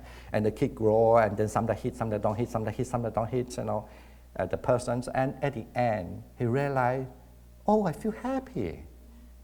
If I don't hit, at least, maybe, if I hit the person, I don't feel happy. Then he knows the meaning of the word mean don't hit the person. Then just be a good person. Right? You know what I'm saying? That's why it is very important. Like you read the Diamond Sutra, you just read the teachings. So you have to really how you go become a meaning. So it's with you. So that's why the Buddhist teaching always say we use artha later. The Dhamma as the beginning and the Artha as the later stage. I mean, you know the meaning. You are there, so you can be there also. All right. So here, that's why I say how you enter really the true Artha, the meaning. So now, according to this Prajaparamita Sutra, here refer to the Diamond Sutra in 7, stage. Now, I did explain that later, or I did explain that already. Now, let's go in from the beginning first. I like to talk about that. Now, you can see the quotation at the time that blah, blah, blah, or the Buddha, and the blessed one, he was in somewhere, and then he was go for alms round, and after alms round, he come back, and then he wash his feet and sat upright on the decided seat, and then he established in the Sanskrit, upastapi, mindfulness in the front. So you can see there's a translation of the Kumarajiva and translation of the Shen. Anyway, there's not much different here. But generally, there's a Sanskrit up here. It's a very small character because I don't want to read it. So anyway, I'm joking. Yeah, it's just a show off, Paul. Okay, just a show off. Just think about it, it's a show off. So anyway, the beginning of the sutra is just saying that. Now, why I want to put here, it hasn't come to what we're saying. That come to the meaning. Here is to show that actually even the Buddha meditate. Okay, it's very important. He's got enlightenment. He become a Buddha. He had many students. Look, he put the mindfulness in the front. Okay. So that certainly is being confirmed by maybe not Kumarajiva translation, but Xianzhuang Fashi translation there, and then also the translation of the Sanskrit. Now, this is why I want to say that don't think that this is not important. It's important because if that time people reading the Kumarajiva translation, Kumarajiva translation, if they see that they have a meditation, maybe nowadays some Chinese think differently. But unfortunately, when you read the Chinese text, they read the Kumarajiva, they don't have that term. I mean, the Buddha, when he come back, and after the meal, he come back just to do the meditation. So write the mindfulness in the front. So I just want to show why it's so important to read different versions, okay? Please don't argue with me which is correct, which is you like. It's not my business, okay? I'm just showing that, okay? That's so. Whatever you like, please always understand this is your life, it's not my life. My job is just come here to give a teaching, and that's all. Huh? But I'm still going on my life, and you go on your life, okay? So you don't need to argue that with me, okay? All right, now with that, we understand that part. So after what happened? This is in the Diamond Sutra, right? So because I know it's a lot of you are not necessarily remember everything in Diamond Sutra. Maybe you read it, even including me. I don't remember because that's, as I say, Diamond Sutra is not my main practice or main subjects basically. But I was kind of like, the trustee here was very kind, asked me to give that talk. So I was just, all right, why not? It's a good time to share my little understanding what the Diamond Sutra says. Now, that now we back to this so-called the conformity of the Buddha seed. The continuity, how from the Diamond Sutra imply that there's something called about the continue of the Buddha seed. I mean, you must be how to continue the Buddha seed. That's what the main thing, one of the main thing of the Diamond Sutra, right?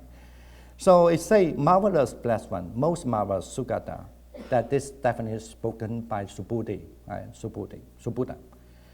How greatly the Bodhisattva, Mahasattva have been conferred favor by the Tathagata, the Arahat, the perfect enlightened one, with supreme conferred favor.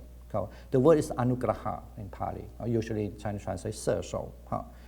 And then it says, marvelous blessed one, how greatly the Bodhisattva, Mahasattva have been commissioned, or something you can say entrusted, okay?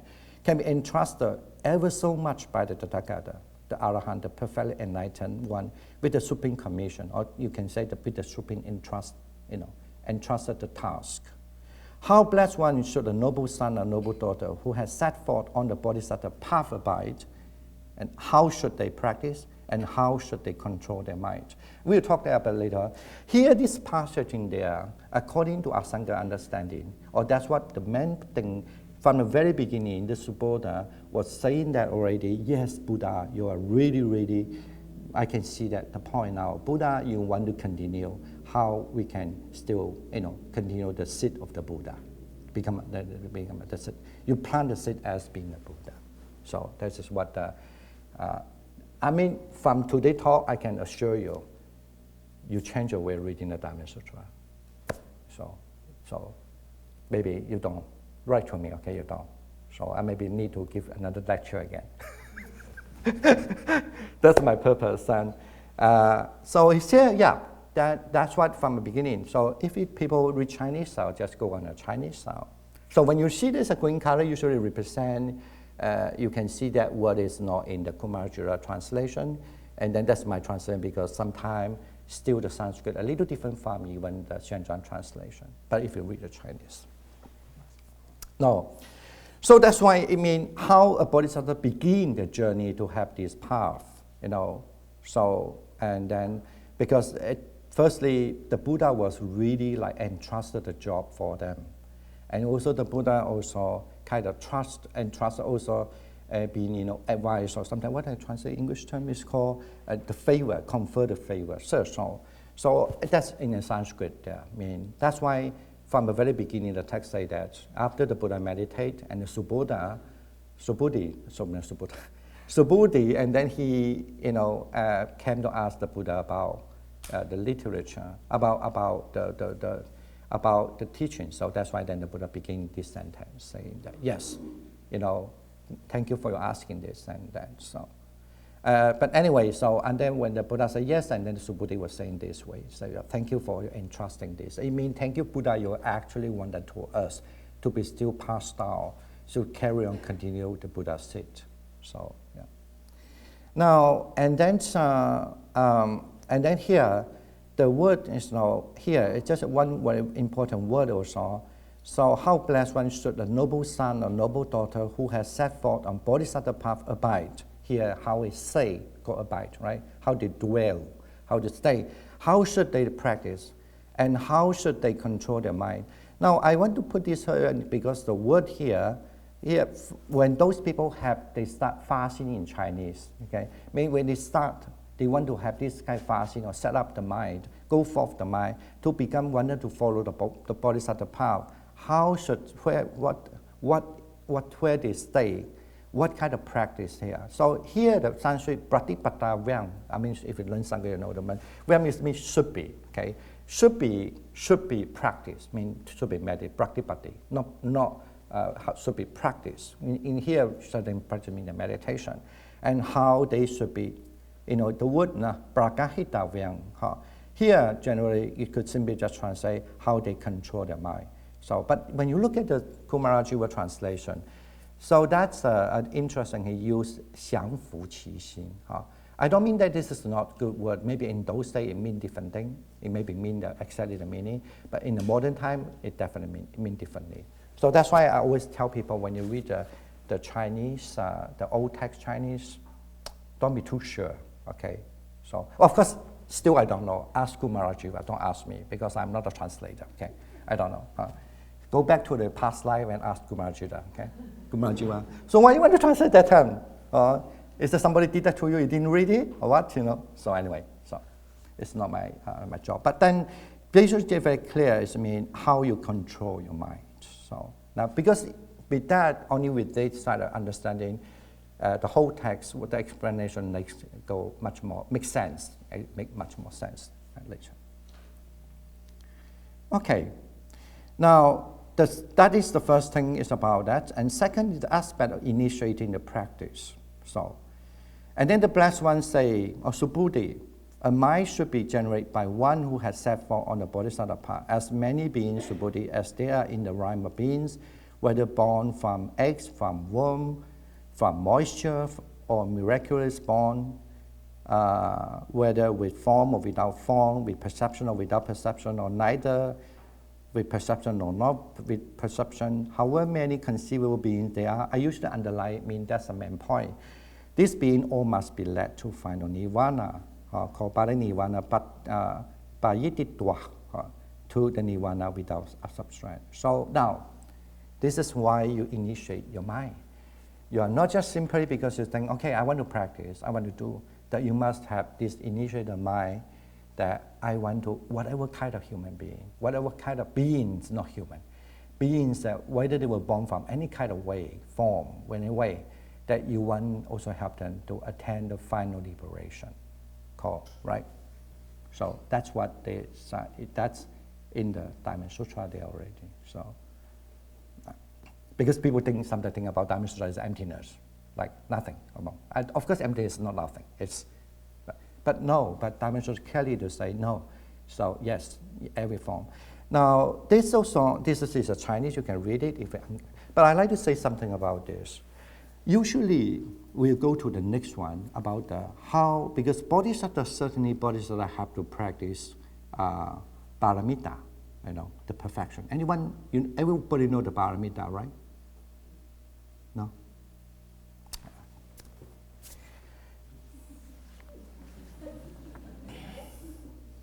Let me see how I should say something. Usually the word paramita in borrow me in Chinese. Paramita is simply English translation called perfection. But normally the word have a lot of course, if you learn the Buddhist philosophy, a lot of explanation. But simply understand paramita, especially for the sake of this talk, paramita is something a bodhisattva, not beside the practice. Whatever they do, it has to go according with it, with the paramita, the perfections. Paramita is almost like you are doing a good deed, and that a good deed will give you the good practice, and then ultimately you become ripened. Because become a Buddha is not something. Become a Buddha is almost like when your paramita has been perfected, then by that paramita, perfection of paramita, you become a Buddha. So we will say that about that. So here, because generally in Buddhist meditation, especially if you practice perfection meditation, now this talk about the method now. In the technique of meditation, you must practice the Brahma Vihara meditation.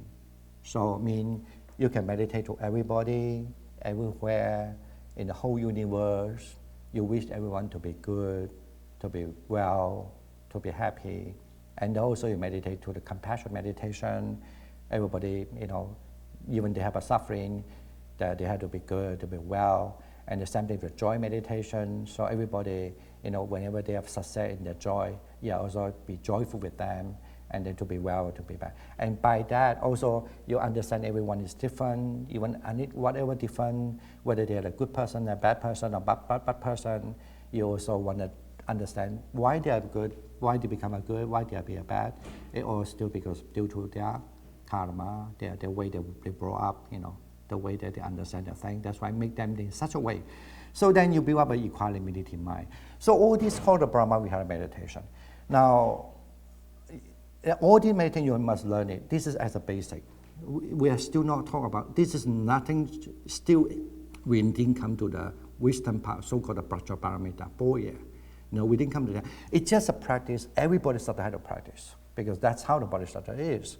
So when they practice that, then they need to also come to the stage to understand even whatever form they were born in the heavenly, they were like miraculous born as when, because they believe there are certain kind of heavens, when they were born, they will immediately just become a child. They don't need to be in the mother womb. That's why they say born from miraculous way.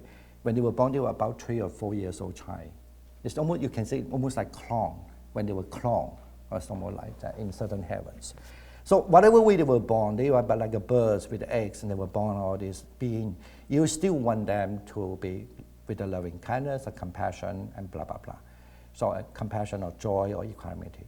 Now, but because you practice the Braja Paramita, mean the wisdom. So with this, you must understand them. You want them also attain the final Nibbana. That's the difference, okay? Now, for example, when you, as a basic learning meditation, we don't ask you to do that. You don't just meditate and say, oh, one day to attain the Nibbana. Come on. You are nothing. Why are you doing that much? You know, just build up the loving kindness, compassion, equanimity, joy is enough for you already. But I'm saying that for very, very, very deep practitioners. So when they have wisdom, they still using the same technique, but they have to think even for that everyone, even the heavenly being that they were born from, no thought and with the thought or neither thought with the thought. I mean, those are meditation states that they were born in a different heaven. That they are in that kind of heaven state, no thought or neither without thought. So I have no time to explain all this detail, but I'm just saying that they are the whole universe. So whatever they are, whoever they are, what kind of born they were, what kind of mental state they have the power so that they were born there, you still want them to be attain the final liberation. That's what the difference between a bodhisattva mind and not a bodhisattva mind. That's meant by the aspiration. That's meant by the aspect of initiating the practice. Now you get it a little understanding now? Is it boring? I saw some of you find it's very boring. Boring, let me know. I will we talk some story and just say haha and nice. Huh?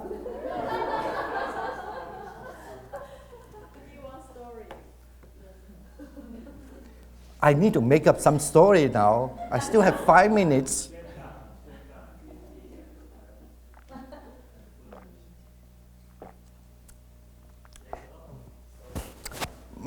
Actually, now, why I want...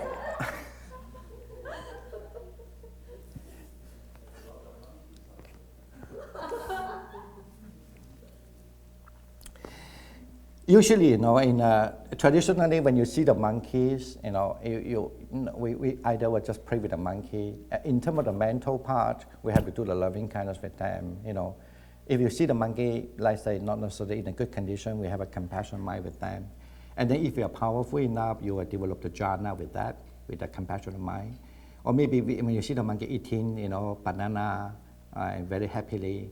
And then you just have a joy mind, for example. And with that, if you're learning the technique, now again, our center did teach that technique also.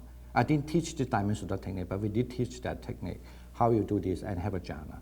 So if you have a joy mind, if you're powerful, and then with the joy mind, you have a jhana also. The dhyana means the chana. So those are the things that as a very basic teachings that we have. The Diamond Sutra are taught much beyond that.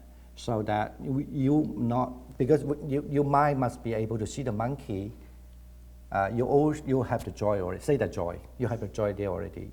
Either you have a jhana, deep jhana or not deep jhana, is not the matter. The matter is that your mind is so focused, it's so good. So because once you have a jhana or dhyana, so your mind is basically mean pure. So you are there. So but then, because you are the bodhisattva, mahasattva, so you cannot just think it that way. It's not enough. You have to even wish this monkey, very naughty, and eating banana, or maybe teasing you, right? So you must also wish them to be finally can attain the final liberation. That's the difference. That's what. It's a good story. It's not a good story, I know. But that's how I can make it up. You can see how foolish I am anyway. So, yeah. That's what here when you say that different of the Diamond Sutra is in this bed. So I think we have enough time already, right? So I know a lot to talk. I'm so happy we don't have to talk so many things. So let me just see what I can just jump it off. Yeah, Now, don't worry. Before we are going to say about this, oh, did I miss something? Yeah, not miss in that there. So I know that I cannot finish it, but I will just give you an idea. So with that thing, and then you come to that, where you should allow your mind to stay. So I will just go through it. First, the ground of faith, how you come out, how your ground of purified comes out. Sorry. How you generate the mind that we talked about already. That's why you stay your mind. Remember how you generate the mind? How? Yeah, whichever one you find in liberation, right? And then how you practice according with the perfections, I mean the paramita, and then how you aspire to attain the form body, how you aspire to attain the Dhamma body, how that because that you can cut off your pride because you think that you attain any sainthood, blah blah blah, and then also how you always can stay, even the Buddha is not here, but you're always with the Buddha. I mean, this is an interesting part, okay? And then how you always understand you always can with the Buddha land, and then how you can also make these people and maturing these people become a good, and then how you stay this warrior, basically mean how you keep your mind in a good focus without distraction, not with other teaching, with the Buddhist teaching. There are so many of them, right? But you can be, because they say this way, they say that way, and then your mind and keep it in one way. Don't, okay? And how then you can be contemplating and destroying, basically mean, actually, here destroying mean anything comes to you that become a hinder to you, and then how you still doing your dana paramita. I will talk that also to the Buddha. You will by practicing me. You're always actually by practicing this, the bodhisattva part mean you're also always offering the thing to the Buddha, because that's traditional belief. Offering the thing to the Buddha is the greatest, the most powerful one, right? The greatest merit you gain. So how then you are still keep on practicing still, and then you up to a point that your patient paramita become more perfection, and then how you also, even though you have a jhana and all these things, but you are not attached to it. And with that no attachment, that the peaceful, that through your wisdom, and how then you slowly almost go to the really good Buddha path, but you find the right teachers and attain the highest Buddha path. Now, I finished my job. All this actually in the Prajaparamita, and all this in the Diamond Sutra. Okay, we'll take a break first, and then lunch for you to think about that. And later we're going to go through this with the Sutra, with the Diamond Sutra, to, to prove that that's what it's actually, accordingly, that's what I will just explain. In each, this lie say this, that lie say that. Okay? And what does it mean? In a little bit more details. Good. Thank you. I don't want to take people out of the lunch. Lunch is very important. So I will see you at 12:50, right? Meditation later. Okay. Yeah, thank you for your coming. So I hope you don't run away. Enjoy your meal and challenge me a little bit with a humble way. Humble way means I'm not expert in Diamond Sutra. As I say, this is not my main thing, but at least still, I think I tried my best already. So, but I will see you later. Thank you. Okay, yes. Thank you. Yeah. So, should we have 3 bows to the Buddha before we went to lunch? Yes, certainly.